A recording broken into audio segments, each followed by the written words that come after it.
네, 여러분 반갑습니다. 현대물리학 우리 마지막 주 이제 강의를 진행하게 되는데요. 강의를 좀 이렇게 자세하게 좀 뭐라 그래야 되나 설명을 진행하다 보니까 진도를 약간 많이 못 나가는 면도 있는 것 같습니다. 그래서 우리가 지금 오늘 6장을 빨리 마무리를 짓고요. 그 다음 7장과 8장 그 나가는 부분, 그러니까 타치하는 부분, 제가 커버하는 부분만 기말고사를 치도록 하겠습니다. 그래서 지난번과 같이 기말고사는요, 우리가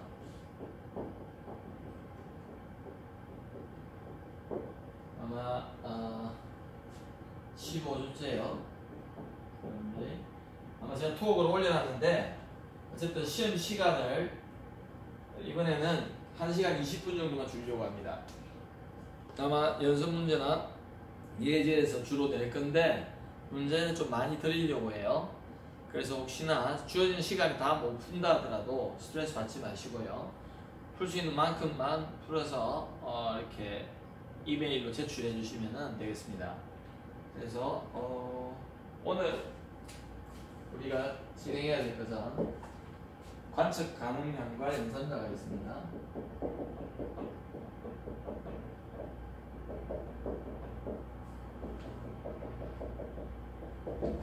자, 그래서 이때까지 우리가 에너지랑 그 다음에 운동량이라든지 이런 것들을 우리가 측정을 해왔는데요. 계산을 했죠, 그죠? 그래서 관측 가능량이라는 것은 어떤 물리량을 말하고 있고요. 그 물리량을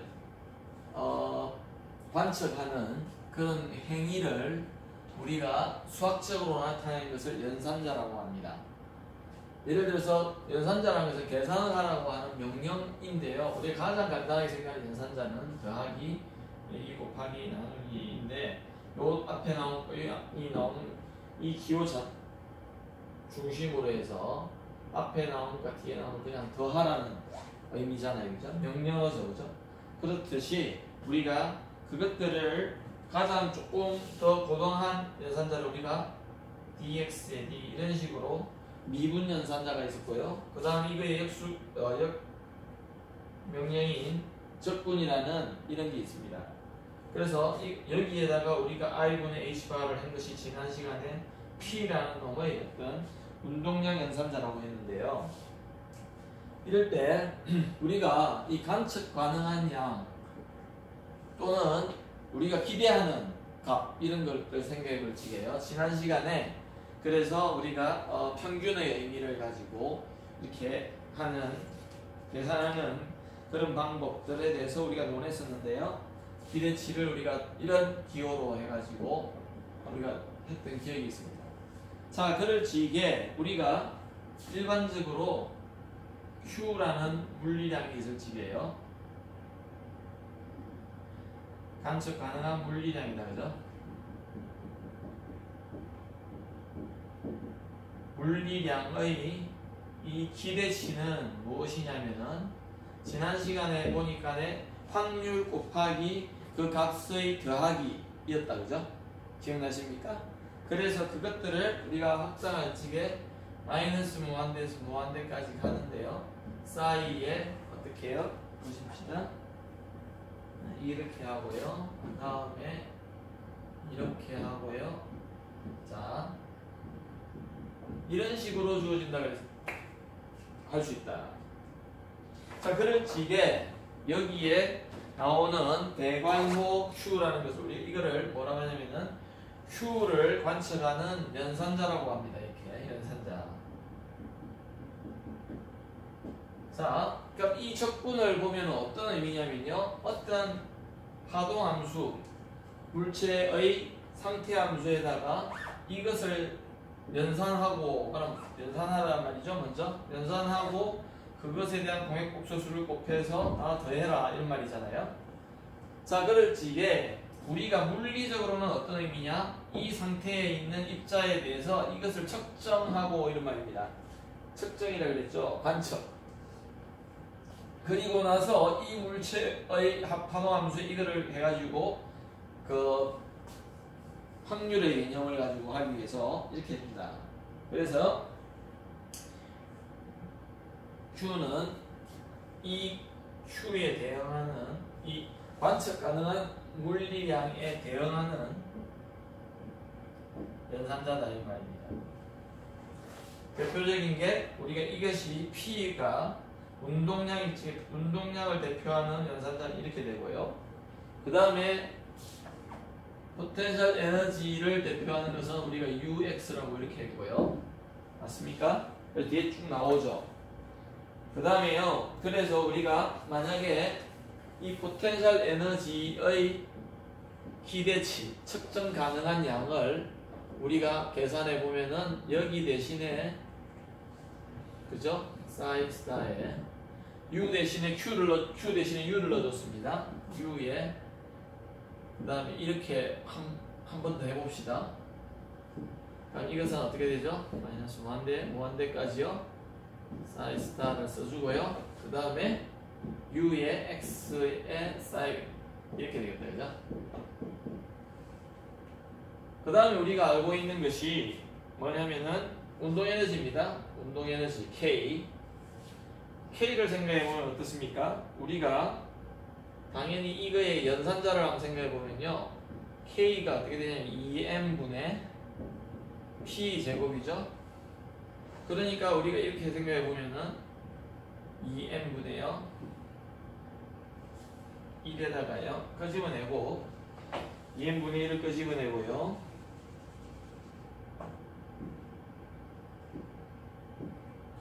P의 제곱에 이렇게 썼는데 이 P제곱의 연산자는 어떻게 되느냐면은 P의 연산자가 I분의 H바에 그래서 2N분의 1에다가요 I분의 H바에 이거의 제곱이 되죠. 그죠?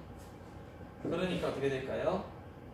마이너스 H바 제곱 그래서 마이너스 2N분의 H바의 제곱에 두 번 미분한 것 다시 쓸게요. 여기에 잘 안 보이죠? 여기 마이너스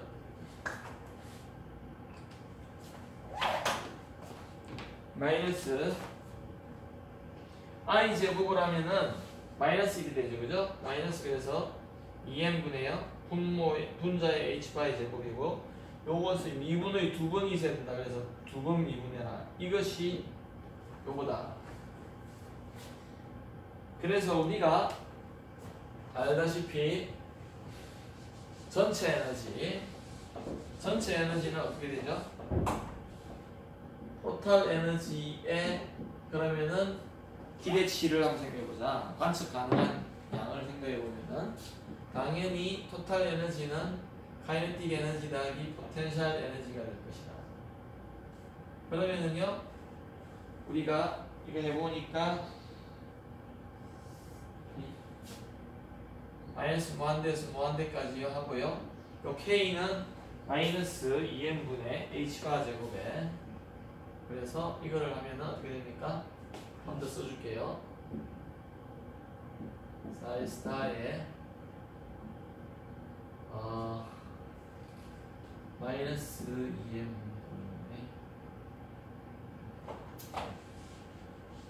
여기에는 그냥 K 더하기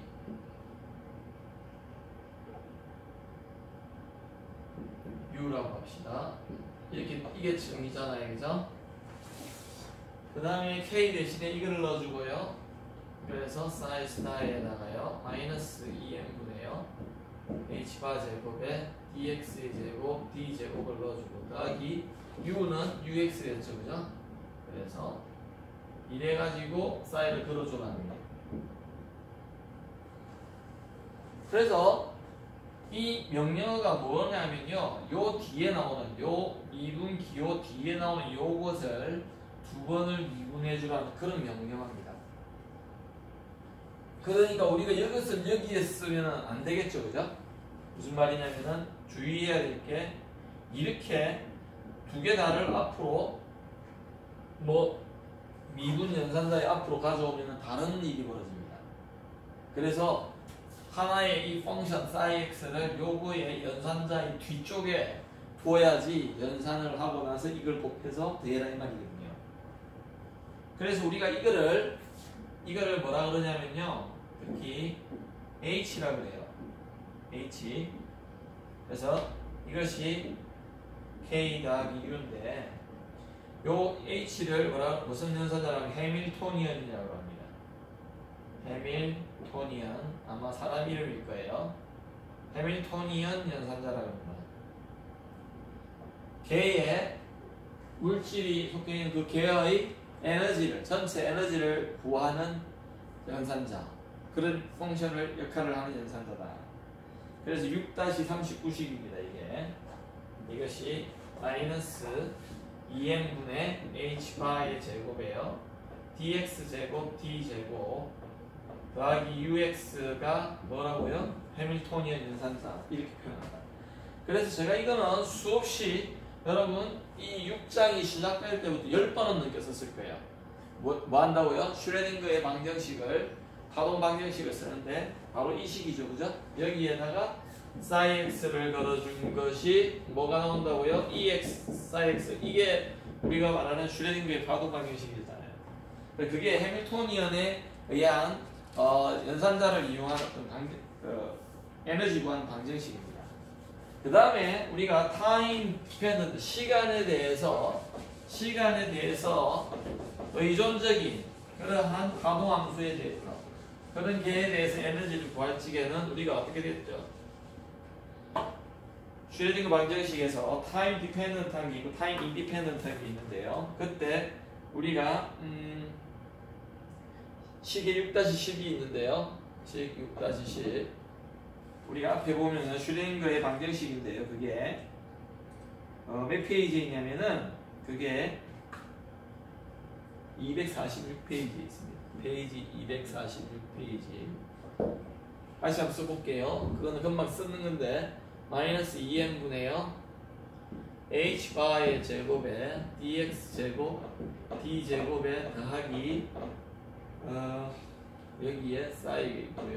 ux에 싸이가 있고, 우변이 어떻게 되어 있죠? ih바에. 자, 이래 되는데요. 이때 이 싸이는요 x와 t 다 함수예요. 지금 기억나십니까? 요게 x와 t 함수고요.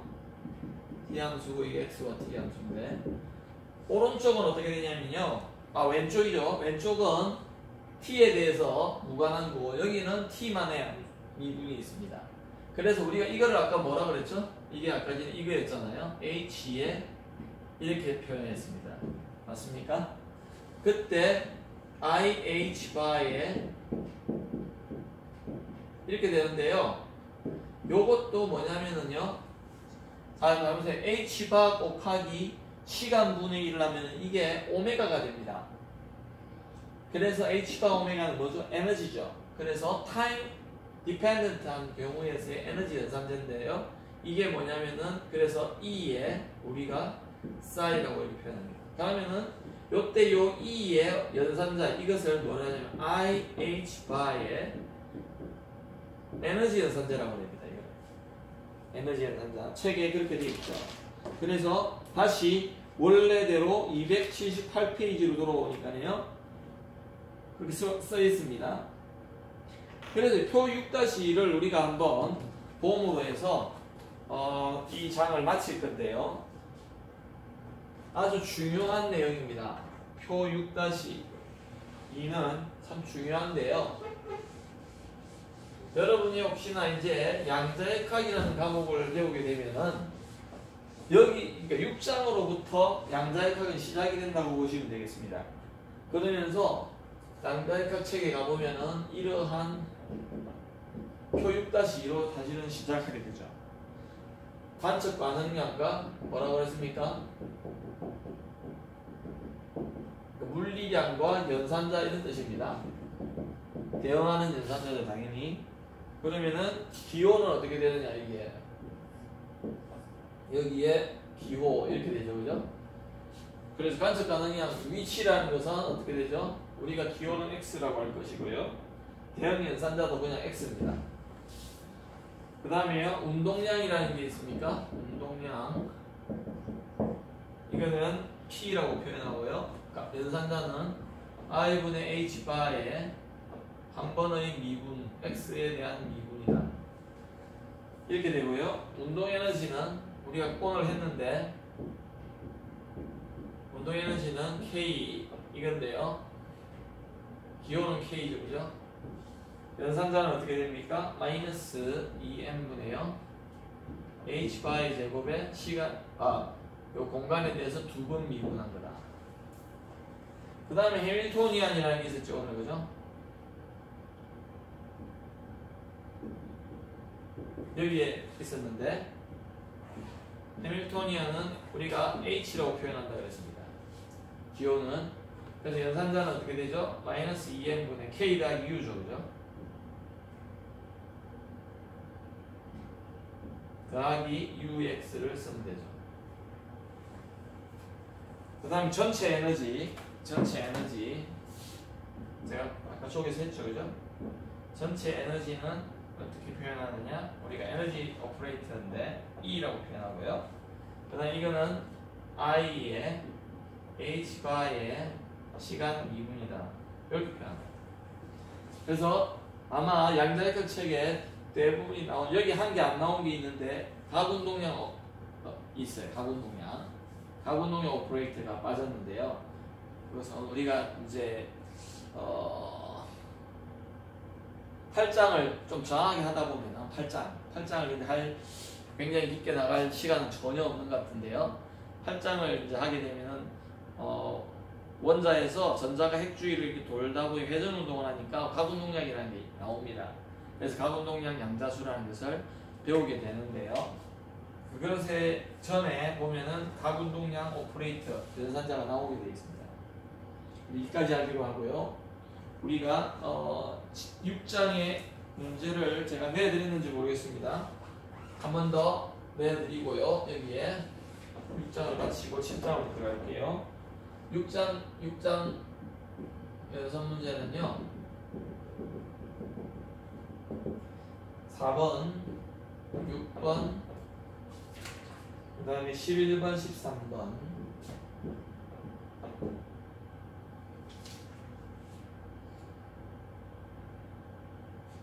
21번, 29번, 30번. 네, 이 정도로 하시죠.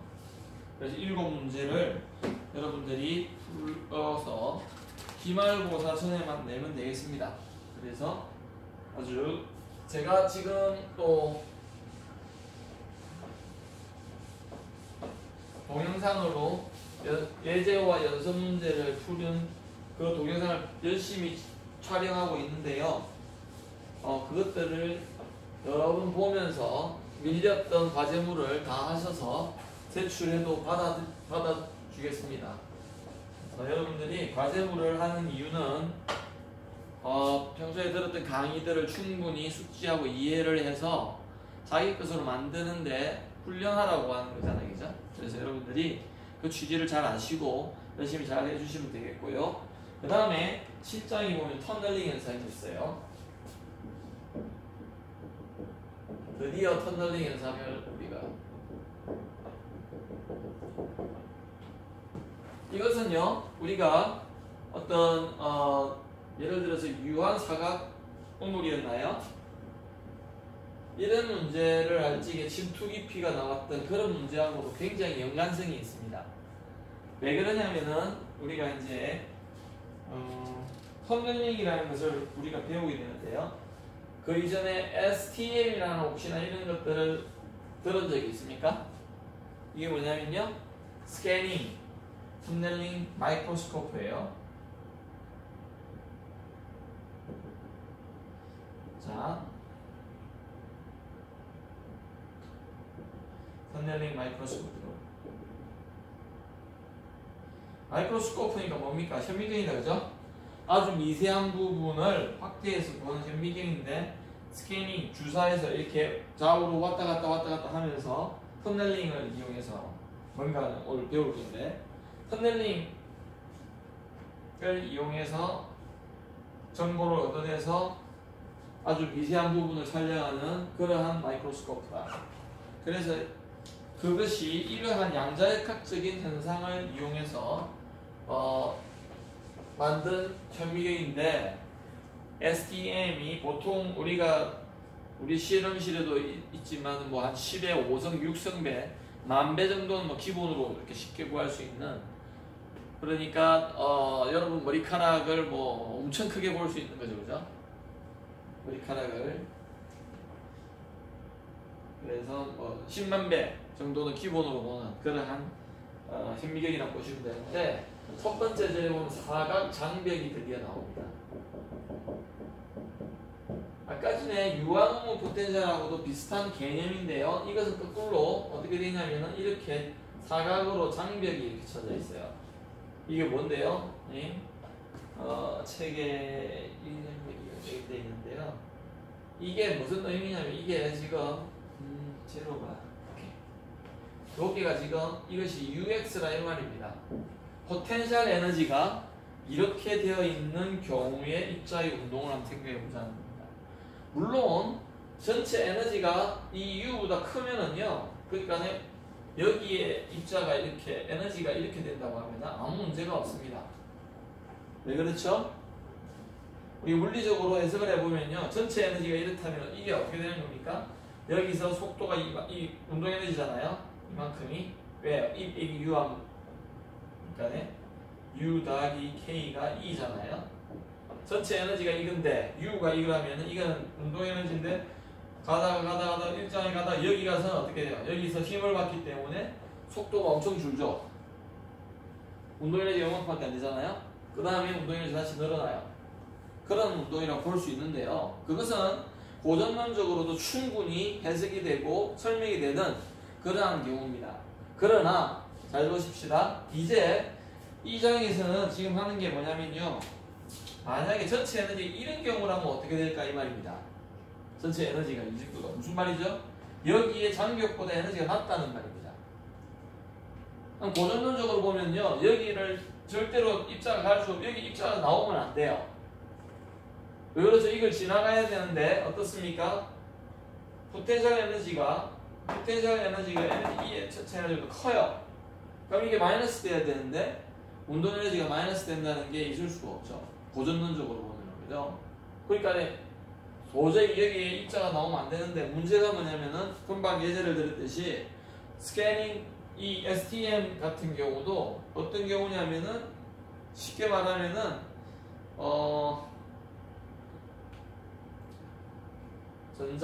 전자 같은 경우가 물체가 떨어져 있는데도 전달되어질 수 있다 이런 말입니다. 접촉이 안 일어나는데도. 그래서 그거를 우리가 뚫고 지나간다 이라 터널링이라고 그러는데, 쉽게 말하면 이렇게 갔는데도요 여기서 입자가 나오더라는 겁니다. 그래서 그 현상을 우리가 터널링이라고 해요. 그래서 왜 그러냐면은 289페이지에 입자에 우리가 이거 지난 시간에도 거꾸로도 했는데 무슨 말이냐면은, 이런 사각공울 포텐셜에서요 에너지가 이렇게 주어져도 여기에 침투 깊이가 있어서 여기와 여기 이런데 입자가 존재한다는 걸 우리는 알 수 있었죠? 맞습니까? 왜요? 파동함수가 0이 아니잖아요. 여기에 0이 아니에요. 그러면 이거의 제곱이 확률이기 때문에 0이 아니죠. 그럼 입자가 있어야 된다 이 말입니다. 그래서 책에 여러분이 줄을 한개 끄시기 바랍니다. 289페이지 위에서 네 번째 줄을 보면은요, 그러나 양자역학에 따르면 해가지고 입자의 에너지와 무관하게 입자가 갈 수 없는 곳은 없어요. 예를 들어서 무한홍을 포텐셜이 아니었으면은 우리가 입자가 갈 수 없는 것, 즉 이것이 제로가 되는 게 없다는 겁니다. 맞죠? 그러다 보니까 여기서도 입자 존재하고 여기서도 입자 존재할 수 있고 여기도 입자 존재할 수 있다는 겁니다. 그런 개념으로 접근을 하는 거죠. 그래서 우리가 만약에 이런 경우에 한번 생각해 보십시다. 자, 그래서 우리가 이렇게 돼 있어요. 지금 책에 이런 형태의 찌개요. 첫 번째 그림을 한번 보시면은요, 페이지 289페이지를 천천히 한번 새로운 개념이기 때문에 어렵습니다 이거. 그래서 이러한 장벽이 있다고 한 식에 똑같은 장벽입니다 지금. 그래서 1영역이고 여기가 2영역이고요 여기가 3영역이라고 합시다. 여기에서 L까지요. 그럴 때 파동함수는 이렇게 될 거다. 2대 가가지고 여기서 이렇게 exponentially decay를 하고요. 왜 이렇게 decay 했잖아요 이런 데서는요. 언제요? 전체 에너지가 U보다 작은 데서 이렇게 decay 했습니다. 그거는 우리가 벌써 설명을 했어요. 그 다음에 여기서 이렇게 밝혔는데 이렇게 될 거다. 뭐 이렇게 될 거다. 이거의 제곱이 지금 어떻게 됩니까? 확률이기 때문에 여기 있네요. 싸이가 0이 아니잖아요. 여기도 싸이 0이 아니죠 지금. 이게 지금 싸이를 그린 거예요. 이게 지금 싸이 1이고요. 여기가 싸이 2가 이렇게 되고 여기서는 싸이 3가 이렇게 주어질 거다. 자 그렇다고 볼 적에 우리가 이것을 입자적 파동적으로 이제 계산을 해보니까 잘 보세요. 여기서는 그냥 어떠한 에너지가 주어지던 자유입자입니다. 왜요? 왜 자유입자라고요? U가 제로잖아요 여기에. U가 제로고 여기도 U가 제로예요. 그 다음에요. 그래서 들어가는 게 있는 반면에 여기서 튕겨서 나오는 것도 있을 거다 그죠? 그래서 사이 1x를 어떻게 적어야 되느냐? a에 2의 ikx 책에는 마이너스 오메가 t까지 적어놨습니다. 더하기 b 이렇게 적으면 안 되죠? 더하기 b에 2의 마이너스 i i를까지 집어내고요. 마이너스 kx 마이너스 오메가 t라고 합시다. 자 이렇게 주어지는데 이것은요 kx 마이너스 오메가 t로 되어 있으면요 이게 왼쪽에서 오른쪽으로 진행하는 입사파입니다. 자 장벽을 향해서 이렇게 오는 여기 플러스 x로 잡았기 때문에요. 지금 이게 a의 2ikx 마이너스 오메가 t고요. 그 다음에 이것도 존재하죠. 여기서 반사되어가지고 여기로 가는 것도 이 영역 안에 존재하지 않습니까? 그래서 이게 더하기 b의 2에 마이너스 x 방향으로 진행하는 놈으로 적어놨습니다. 그래서 이거는 반사파라고 볼 수 있겠다, 그죠? 반사파라고 볼 수 있습니다. 그 다음에요, 여기서는 이렇게 들어간 놈 중에서, 이 들어간 애 중에서 이렇게 디케이를 할 겁니다. 그래서 우리가 그거는 앞에서 이러한 사각우물, 유한우물 포텐셜의 경우에 배웠었는데, 이때 우리가 요 파동함수 1로부터 우리는 뭘 정의할 수 있냐면요. 반사계수라는 것을 정의할 수 있다. 반사계수, reflection coefficient라고 하는데요. 이거는 반사계수라는 것은요, 반사파가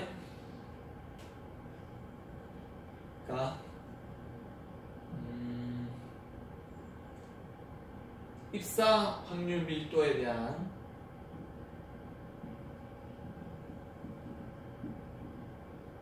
반사 확률 밀도인데요. 자, 이 말은 뭐냐면은 좀 쉽게 설명하면요. 입사한 입자의 개수 분의 반사한 입자의 개수 이런 뜻입니다. 입사한 입자의 개수 분의 반사한 입자의 개수. 확률 밀도나 입자의 개수는 똑같은 말이죠. 그래서 만약에 이거대로 한다면 우리는 어떻게 되느냐? 사이 요 스타예요. 사이가 파동함수의 제곱이 우리가 확률이었잖아요. 확률 밀도였잖아요. 그래서 입사 중에서 요거 중에서 입사 부분 이런 말입니다. 요거라 그랬죠. 그 분의 사이 스타의 어떻게 말하면은 이거의 반사파 이런 말이죠. 자, 그러니까 우리가 이거는 제가 그래서 여기 입사파 이게 반사파동이니까 분모는 어떻게 되죠? 분모는 입사니까 이거에 A의 제곱이 되죠. A 제곱이 되고요. 이거는 B의 제곱이 됩니다. 그래서 우리가 파동함수를 어떻게 구했을 적에 요 IKX 앞에 오는 놈의 제곱 분의 마이너스 ikx에 나오는 그 제곱의 그 개수의 제곱을 해준 것이 반사수입니다. 반사계수가 되고요. 그 다음에 요 이역력에 대해서 우리가 한번 살펴보십시다. 요 이역력에 대해서 기억이 나시는지 모르겠는데, 예를 들어서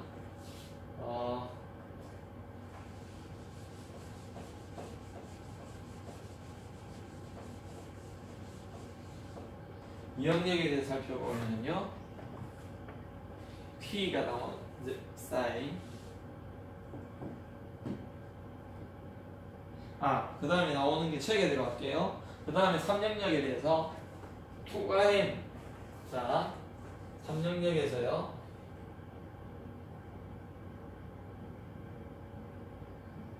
그래서 아예 2가 되어서 나온 거다, 그죠? 자, 그렇다면은 우리가 이것도 마찬가지로 여기에도 지금 어떤 에너지인데, 에너지가 당연히 포텐셜 에너지보다 크기 때문에 사이에 3의 x도 어떤 f와 g네요. 개수가 뭔지 모르지만 ikx 오메가 t 더하기 g에 2의 i에 마이너스 kx 오메가 t, 이런 형태로 자유평면파 형태로 주어질 건데, 이제는 일로 갔다가요, 여기서 입자가 일로 들어갔는데 이렇게 통과해서 일로 갔는데 다시 돌아오는 게 없죠. 돌아올 수는 없잖아요. 왜냐, 이게 벽이 있는 것도 아니고 무한대로 그냥 진행하게 돼 있으니까요. 그러니까 이거는 있을 수 없는 거예요. 물리적으로 불가능한 이런 사각 장벽 우물에서는, 포텐셜에서는 물리적으로 불가능하죠. 다시 돌아올 수가 없잖아요, 그죠? 그래서 이게 제로다. 그래서 우리가 이렇게 주어질 거다 볼 수가 있고요. 그래서 우리가 이제 투각계수라는 것을 정의할 수 있다. 계수를 정의할 수 있는데요. 투각계수는 어떻게 되냐면요, 입사한 거분이에요. 입사확률 밀도, 저기 있죠, 그죠?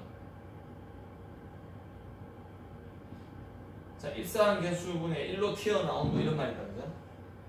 그래서 입사확률 밀도분의 투과확률 밀도다, 이거.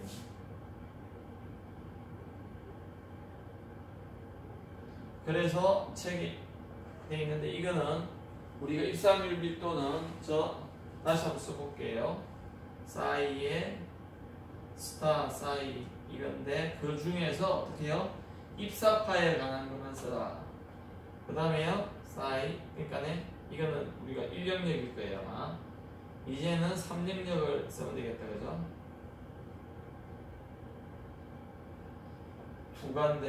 투가는 자체적으로 전부 다 이 3영역인데요, F죠, 그죠? 그래서 이거는 아까 전에 A 제곱이었나요? A의 제곱이죠? A의 절대치 제곱이 되고요. 이거는 F의 제곱이 됩니다. 절대치의 제곱. 그래서 이게 7.4식이 됩니다. 7.4식이 됩니다.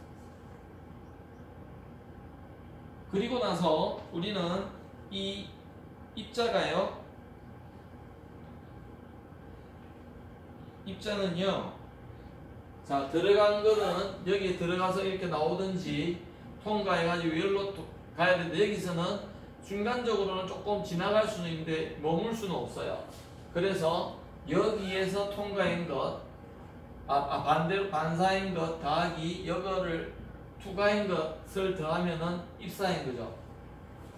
맞습니까? 그래서 R 더하기 T를 하면은 1이 된다. 합공식이 되는데, 이 말은 뭐냐면 입자가 들어간 거는 반사된 것 더하기 투과인 것이다, 이 말입니다. 입자 보존의 법칙하고 관계가 된다. 그죠? 다시 설명할게요. 이것은 뭐냐면은요, 입자 보존의 법칙인데, 입자가 100개 들어갔으면 여기가 80개 나오면 여기에 20개 있어야 된다는 겁니다. 여기는요, 입자가 머무를 수는 없다. 그러니까 그러니까 입자가 지나간다든지 이렇게 할 수 있는데, 여기에 어떤 존재할 수는 없다는 거죠. 그래서 이게 합규칙이라 그러는데요, 책에 이렇게 설명해놨습니다.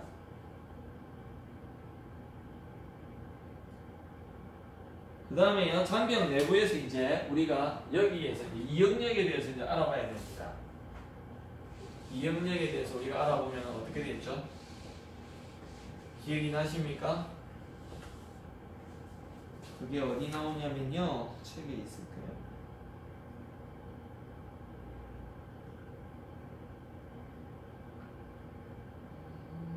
슈레딩거 방정식을 우리가 푸는데요. 기억납니까? 마이너스 2n분의요. h바의 제곱에 그죠? 사이의 x x의 제곱 d 제곱이 있어야 되고요. ux가 지금 u라고 합시다. 여기 u죠.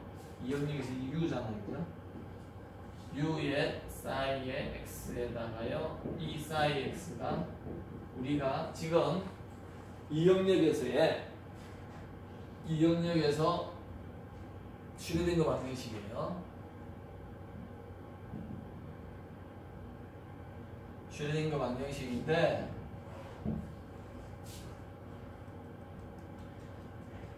이것을 양변을 넘겨주자 그러면은 dx의 제곱에 d제곱에 사이에 사이 썼나요?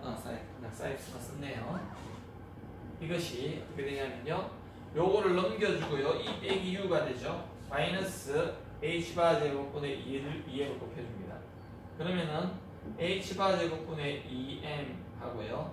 마이너스 써주고요. 이 빼기 u의 사인 1이 될 겁니다. 맞습니까? 근데 여기 마이너스 안으로 집어넣어 줍시다. 그러면은 u 빼기 2가 되겠다. 그죠? u 빼기 2가 될 겁니다. 이것이요, 291페이지의 첫 번째 식입니다. 페이지 291페이지의 첫째 식인데요. 자, 한번 보십시다. 여러분, 무슨 문제가 생겼냐면요. 어떤 함수를 두 번을 미분해서 하여튼 양의 값이다. 그죠? 왜? u가 2보다 크죠? 지금 2는 이만큼이라 했는데 u는 이만큼이잖아요. 그래서 u 빼기 2를 하니까 우리가 저렇게 된다. 그래서 우리가 2가 지금 u보다 작아요. 그러면은 두 번을 미분했는데 양의 값이 나오고 이게 나오려면요 어떻게 돼야 되죠? 이 sin x가 지난번에도 우리가 배웠지만은 예상을 어떻게 할 수 있죠? 2의 플러스 마이너스 알파의 x 이런 형태로 주어진다 그랬죠? 기억납니까? 왜요? 한 번 미분하면 알파 플러스 마이너스 알파가 나올 거고 두 번 미분하면 그게 제곱이 되니까 어쨌든 제곱을 하면 알파 제곱이 돼서 이게 알파 제곱만 되면 되잖아요. 그렇죠? 그래서 우리가 이거 한번 한 적이 있습니다. 자, 그렇다면은 책에 페이지 291페이지를 계속 진행을 해보면은 이때 이 알파가 뭐냐면 알파 제곱이 만약에 사이 x를 우리가 여기에 c 그렇죠? c와 d로 이렇게 해가지고 플러스 마이너스 할 건데 알파 제곱이 그럼 요거 제곱이 돼야 되니까 h바의 제곱에 2m에 u 빼기 2죠.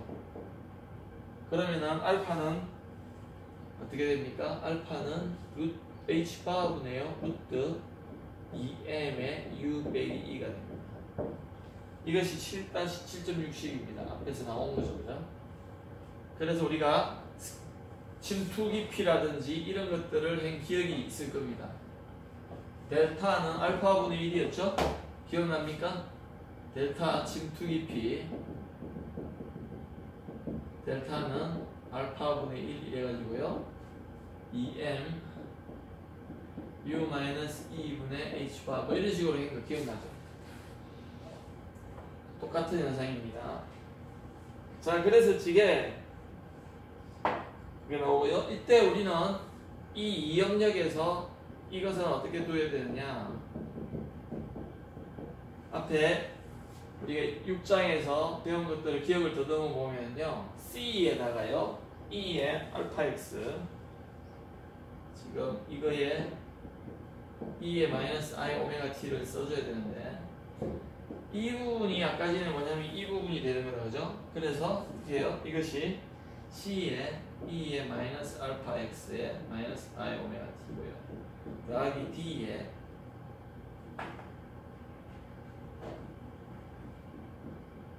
E의 알파 X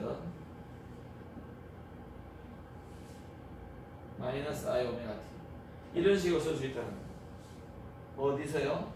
이 영역에서 이런 형태로 될 거다. 그래서 우리가 그 다음에 우리가 뭘 했습니까?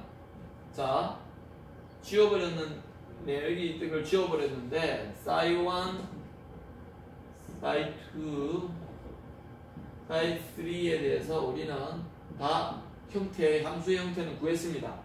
슈레딩거 방정식을 풀므로 해서. 근데 문제가 뭐냐면 여기에서 A와 B가 나왔고요. 여기에서 C와 D가 나오고 여기에 F가 나왔죠. E를 안 쓴 이유는 에너지와 헷갈리기 때문에 안 쓴 것 같아요. 그래서 개수가 지금 모르는 게 5개가 나왔어요. 근데 우리가 이걸 어떻게 구한다 그랬죠?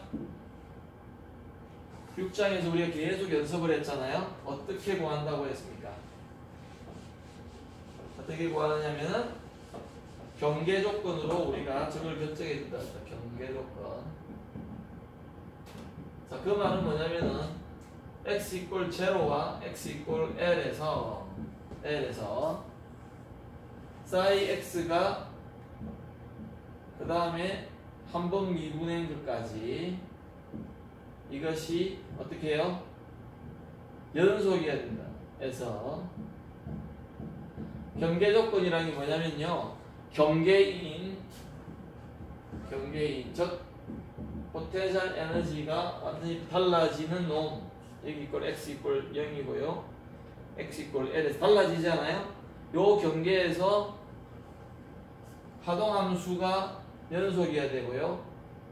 하동함수를 한번 미분한 게 연속이 돼야 됩니다. 그것이 페이지 291페이지 밑에 제일 번째 줄 나와 있습니다.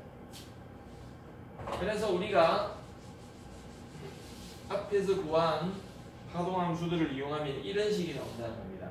여기 써보면은 A 더하기 B가 x 이퀄 0에서 되겠네요. C 더하기 D가 됩니다.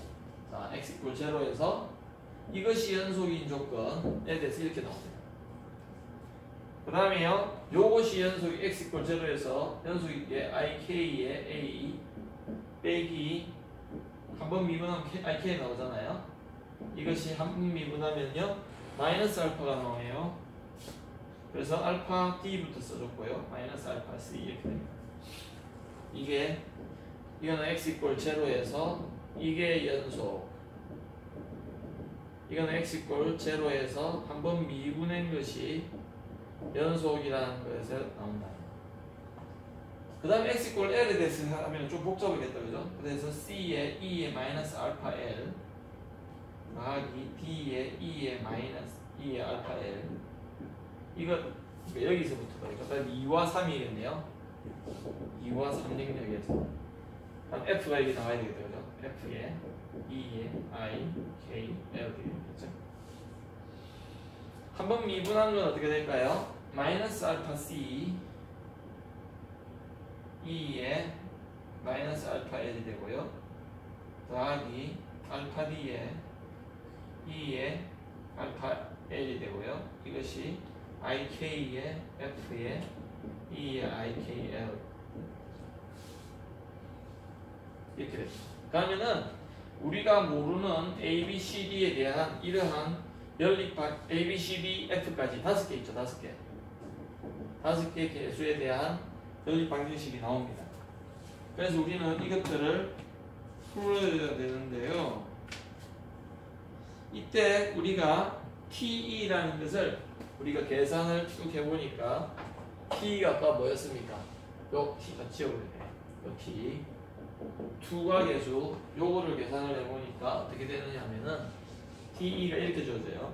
그것이 연습 문제 7번에서 유도하는 밖에 나와서 일단은 그대로 쓰겠습니다. 그냥 당연히 여러분 요렇게 U가 주어져 있는데요. E가 이렇게 가느냐 이만큼의 에너지를 가느냐에 따라서 두각에서 나오는 입장은 달라질 겁니다. 그래서 에너지 함수가 되겠다, 그죠? 그래서 우리가 에너지 함수일지에 이거를 어떻게 되느냐면요. 1 더하기 4분의 1에다가요. u의 제곱에다가요. 2의 u-2에다가요. 됐고 사인의 하이퍼브릭이 나와요. 하이퍼브릭 사인의 제곱의 알파 L에다가요. 복잡한 게 이거 전체의 역수가 된다. 역수가 안 될 수가 없는 게요. 1 더하기 뭐를 한 거보다 클 수는 없잖아요. 맞습니까? 투가계수가요. 투가계수라는 게 뭐냐면은 들어간 거분에 투가인 건데 나온 게 들어간 거보다 클 수는 없죠. 맞습니까? 그래서 1 더하기 한 거 보니까 아 이게 역수돼야 되겠다는 걸 알았습니다. 그 다음에 E가 U에 가까워지면 가까워질수록 즉 E가 이렇게 올라가면 갈수록 투가계수가 커져야 돼요. 그건 확실하죠, 그죠? 그래서 여기 보면은 이게 어떻게 돼 있죠? 1 더하기 뭐분의 1 아니에요 지금? 맞습니까? 그러면은 에너지가 커지면 커질수록 요게 커져야 분모에 있으니까 이게 작아져야지 이거 전체가 커지죠, 그죠? 맞습니까? 이게 작아져야지 이게 커지잖아요. 그래서 에너지가 U에 가까이 가면은요 이게 1로 가야 돼요. 그래서 여기 보면은 U 빼기 E가 되어있죠, 그죠? 여기에 맞습니까? E가 U에 가까이 가면 갈수록 이게 굉장히 커져요. 이게 이게 작아지죠, 참. 이게 굉장히 커지죠. 이게 커지죠. 그래서 그 다음 여기에 또 알파엘이 있는데 하여튼 그래서 우리가 그런 생각을 해보면은 여기에 인버스가 있어야 된다. 그래서 이게 또 진동함수가 이렇게 나오기 때문에 에너지에 따라서 그게 무슨 말입니까? 근데 여기 알파가 뭐냐면 요거였잖아요. 기억납니까? 요게 그러니까 알파가 지금 또다시 에너지에 대해서 함수입니다. 그렇기 때문에 하이퍼브릭 함수라서 그래프를 그려보니까요 이렇게 돼요. 책에 나와 있는데 이거는 여러분들이 쉽게 그래프를 그릴 수가 있습니다. 엑셀을 이용해도 되고요. 하이퍼브릭 함수가 있는 거면은 다 쉽게 구할 수 있는데 x축이 2고요. 여기가 t라고 하지. 이 함수를 그려보니까 에너지가 여기가 u인데 여기 u이네요. 이렇게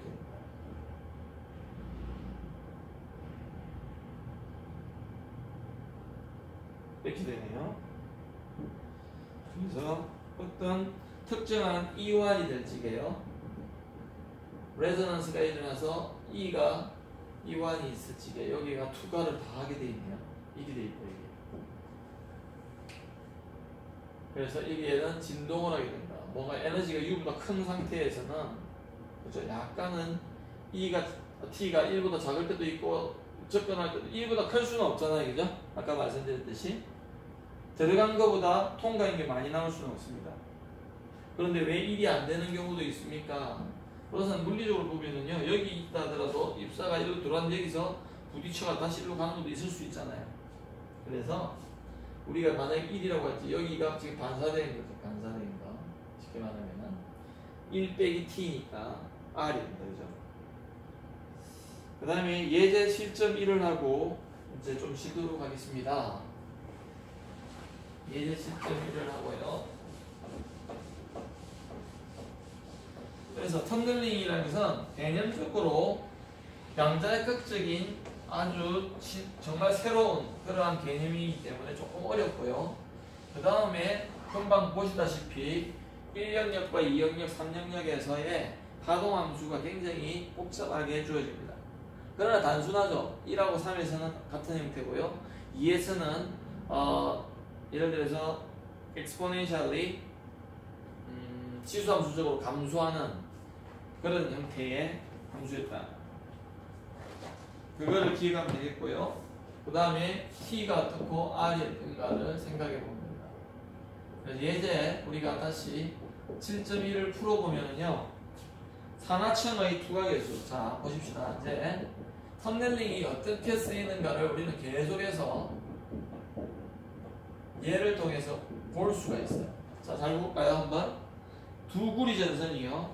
잘 보세요. 구리 전선이 CUO죠. 산화층이. 자 잘 보세요. 이렇게 되어 있다고 합시다.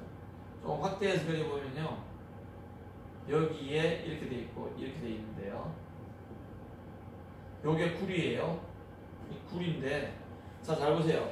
여러분 만약에 이거를 전선을 연결해 준 구리가 이렇게 구리 안으로 전자가 흘러갈 겁니다. 흘러가는데 이게 CUO예요. 이거는 도체가 아닙니다. 이거는 저전층이죠. 그래서 산화물 저전층입니다. 전기가 안 통하죠. 놀랍게도 어떻게 된다고요? 전자가 이렇게 가요. 가는데 이게 전자가 나온다는 겁니다. 전자가 나온다는 거예요. 마치 에너지로 그리면 이런 식이죠. 근데 내가 에너지를 이만큼 줬는데 여기에 전자가 몇 개 나오더라는 겁니다. 여기 전자가 안 통하는, 전자가 흘러갈 수 없는 저연층임에도 불구하고 놀랍게도 있잖아요. 이 층이 얇으면 얇을수록 턴넬링이 더 많이 일어나요. 자, 왜 그런가? 그러면 L이 잘 생각해보세요. L이 여러분 얇게 가면은 훨씬 더 통과하는 게 많을 수 있겠다는 좀 생각을 해볼 수가 있다. 그래서 책에 지금 예제가 나와 있는 게요. 뭐냐면은 요 L이 아까 전에 여기 턴넬링 계수 그래서 L의 함수로 돼 있는데 L이 얇아지면은 얼마나 달라지는가를 하는 게 알아보는 게 예제 10.1의 그 내용입니다. 그래서 장벽 높이가요 10이렉트론볼트예요. U가요 10이렉트론볼트. 그러니까 전자가 여기서 여기까지 가려고 하는데 에너지가 이만큼 있어야 된다는 그 말이고요.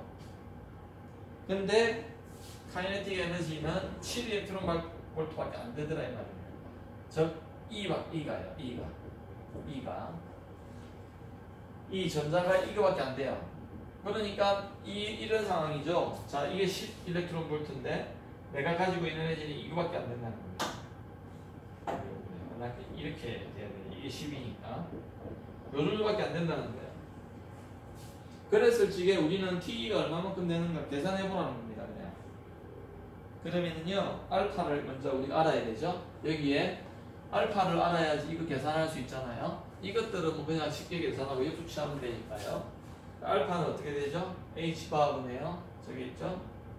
루트 2의 ME에 U-2 플러스가 된다는 걸 하시면 되고요. 그래서 H바가요. 우리가 일렉트론 볼트 단위로 한번 넣으면은 1.973 킬로 일렉트론 볼트고요. 10의 3승이라고 합시다. 그 다음에 단위가요 옹스트롱과 커시예요. 이럴 적에 루트 2 곱하기 ME도 에너지 단위로 넣어주면은요 511kg 511 곱하기 10의 3성 일렉트론 볼트 퍼 C의 제곱이죠. 질량이니까 그죠? 이것을 이용하니까 그 다음에요 여기에 U는 10이고 E는 7이니까 10 빼기 그러니까 3 그냥 일렉트론 볼트다 그죠? 3.6 일렉트론 볼트. 이거 하니까 0.8875 이렇게 나옵니다. 0.8875 옹스트롱 인버스가 나와요. 침투 깊이의 역수가 된다 그죠? 아까 전에 침투 깊이가 델타인데 알파분의 1이라고 했으니까 이게 깊이의 단위라면 이건 깊이 분의 1이 돼야 되겠다. 그래서 길이 분의 1이 되네요. 분의 1 이렇게 됐습니다.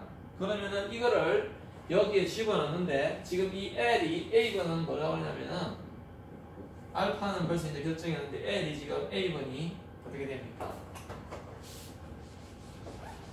쉽게 말하면은 이 사이에 지금 근데 L이 얼마라고요? L이 여기에 5나노미터예요. 엄청 크네요. 사실은 굉장히 큰 거 안 같죠, 그죠? 이거 만들기 쉽지는 않은데 요즘은 워낙 기술이 발달돼가지고 5나노미터 넣기 쉽습니다. 구리선을 끌어가지고 거기에 방막을 5나노짜리를 넣는 거죠. 방막을. 자, 그러면은 알파 L이라는 것이 우리가 한번 계산 대충 해보면요, 0.8875 옹스트롱 인버스에다가요, 그 다음에 곱하기 50 옹스트롱이에요. 맞습니까? 그러면 5 나누면 50 옹스트롱이거든요. 이거 없어지죠, 그죠? 그래서 알파 L이 어떻게 되죠? 알파 L이 계산 안 했는데 뭐 하면 되죠, 그죠? 이게 4.40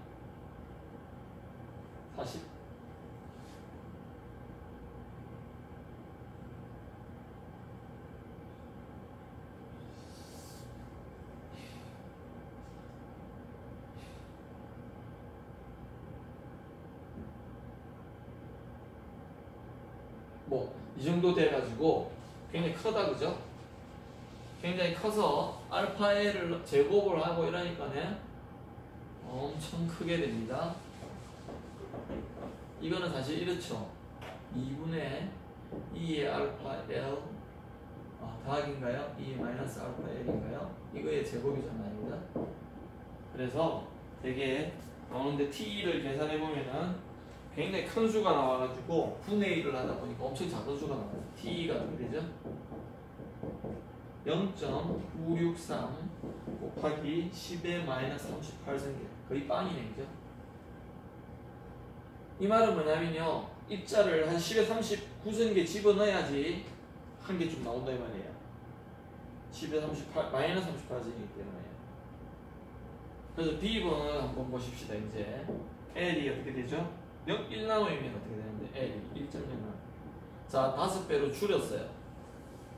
그러면은 우리가 L이 이제 이게 10옹스트롱이 되죠, 그죠? 그럼 아까 여기에 0.8875니까 알파 L을 계산해 보면은 아까지는 이렇게 됐는데 이제는 10배니까 8.87로 되네요. 단위는 없겠다, 그죠? 그렇게 되니까 T가 얼마만큼 되냐면요, T가요 0.657 곱하기 놀랍게도 10의 마이너스 7승밖에 안 돼요. 그 말은 무슨 말이냐면 전자를 여기에 10의 8승계만큼 넣어주면요, 10의 8승계 넣어주면 한 개씩 나온다는 겁니다. 한 개씩 나오죠. 그 말은 10의 16승계 넣어주면요 10의 8승이 나온다는 거죠. 뭐 별로 안 되는데요 하지만 충분히 전기적인 현상을 측정할 수 있는 그러한 양들이 나오기 때문에 놀라운 일들이죠. 무슨 말이냐면은 여러분 보존적으로 보면요, 여기에 절연층이 있으면은 여기 전기가 안 통하는 거잖아요. 전기가 안 통하죠. 안 통하죠.